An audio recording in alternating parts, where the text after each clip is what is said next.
Hi, good afternoon. I'm looking to book a room. Good afternoon, ma'am. Welcome to the Grand Willow Hotel. How can I help you? Yes, I need a room for 2 adults arriving this coming Friday, October 27, and leaving on Monday, October 30. 3 nights and total. Okay. So, certainly, what type of room are you interested in? We have several options. We have standard king, standard double, deluxe king with a city view, or our willow suite. Could you tell me the rates for the deluxe king with a city view and also the standard double? Oh, yes, sure. So, the standard double is 10,599 per night plus a 10% occupancy tax. The deluxe king with a city view is 14,500 per night, also plus the 10% occupancy tax. Both rates include complimentary high-speed Wi-Fi and access to our fitness center and pool. And what does the deluxe king including the standard double doesn't? The Deluxe King offers a larger room, a king-size bed instead of 2 doubles, a private balcony with a city view, and a complimentary bottle of water upon arrival.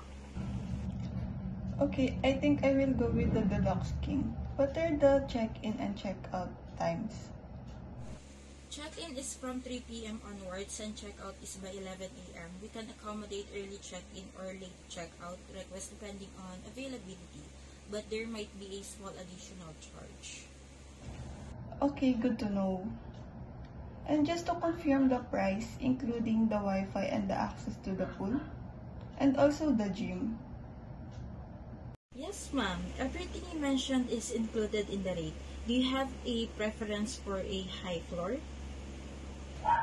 If possible, a higher floor would be great for a better view.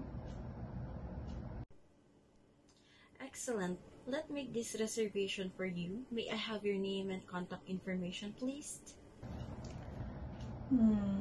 It's Joyce and Istoy. My number is 555-123-456 and my email is joyceanistoy@gmail.com.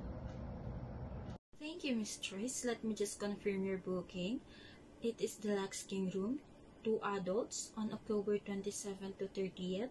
Total cost will be 47,850 including tax. Is that correct? Yeah, that's correct. Perfect. Your reservation is confirmed, Miss Joyce. You'll receive a confirmation email shortly with all the details. Is there anything else I can assist you with? No, thank you so much. You're very welcome, Miss Joyce. Have a wonderful day and we look forward to welcoming you to the Grand Willow Hotel. Thank you.